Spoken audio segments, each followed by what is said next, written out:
एक बार बादशाह अकबर ने बेगम साहिबा के जन्मदिन के अवसर पर उन्हें एक बेशकीमती हार दिया। बादशाह अकबर का उपहार होने के कारण बेगम साहिबा को वह अति प्रिय था। उन्होंने उसे बहुत संभाल के संदूक में रखा था। एक दिन श्रृंगार करते समय जब हार निकालने के लिए बेगम साहिबा ने संदूक खोला, उन्होंने वह नदारद पाया। घबराते हुए वो फौरन अकबर के पास पहुंची और उन्हें अपना बेशकीमती हार खो जाने की जानकारी दी। अकबर ने उन्हें वह हार कक्ष में अच्छी तरह ढूंढने को कहा, लेकिन वह हार नहीं मिला। अब अकबर और बेगम साहिबा को यकीन हो गया कि हो न हो शाही हार की चोरी हो गई है। अकबर ने तुरंत बीरबल को बुलावा भेजा और सारी बात बताकर शाही हार खोजने की जिम्मेदारी उसे सौंप दी। बीरबल ने बिना देर किए राजमहल के सभी सेवक सेविकाओं को दरबार में हाजिर होने का फरमान दिया। कुछ ही देर में दरबार लग चुका था। अकबर अपनी बेगम साहिबा के साथ शाही तख्त पर विराजमान थे। सभी सेवक सेविकाएं दरबार में हाजिर थे। बस बीरबल नदारद था। सब बीरबल के आने का इंतजार करने लगे, लेकिन 2 घंटे बीत जाने पर भी बीरबल नहीं आया। बीरबल की इस हरकत पर अकबर आग बबूला होने लगा। दरबार में बैठने का कोई औचित्य ना देख वे बेगम साहिबा के साथ उठकर वहां से जाने लगे।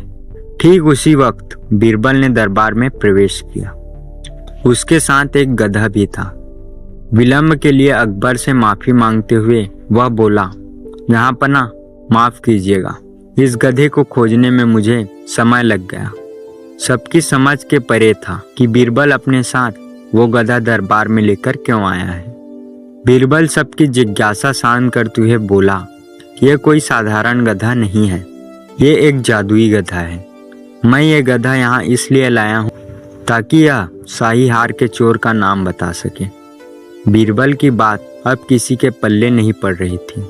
बीरबल कहने लगा, मैं इस जादुई गधे को पास ही एक कक्ष में ले जाकर खड़ा कर रहा हूँ। एक एक करके सभी सेवक सेविकाओं को उस कक्ष में जाना होगा और इस गधे की पूंछ पकड़कर जोर से चिल्लाना होगा कि उसने चोरी नहीं की है। ध्यान रहे, आप सबकी आवाज बाहर सुनाई पड़नी चाहिए। अंत में यह गधा बताएगा कि चोर कौन है। बीरबल गधे को दरबार से लगे एक कक्ष में छोड़ आए और कतार बनाकर सभी सेवक सेविकाएं उस कक्ष में जाने लगे। सबके कक्ष में जाने के बाद बाहर जोर से आवाज आती है, मैंने चोरी नहीं की है। जब सारे सेवक सेविकाओं ने ऐसा कर लिया तो बीरबल गधे को बाहर ले आया। अब सबकी निगाहें गधे पर थी, लेकिन गधे को एक और खड़ा कर बीरबल एक विचित्र हरकत करने लगा। वह सभी सेवक सेविकाओं के पास जाकर उनके हाथ आगे करने को कहता है और उसे सूंघता है। बादशाह अकबर और बेगम सहित सभी हैरान थे कि आखिर यह बीरबल क्या कर रहा है। तभी बीरबल एक सेवक का हाथ पकड़कर जोर से बोलता है, जहांपना, यह है शाही हार का चोर। तुम इतने यकीन से ऐसा कैसे कह सकते हो बीरबल? क्या इस जादुई गधे ने तुम्हें इस चोर का नाम बताया? आश्चर्यचकित अकबर ने बीरबल से पूछा।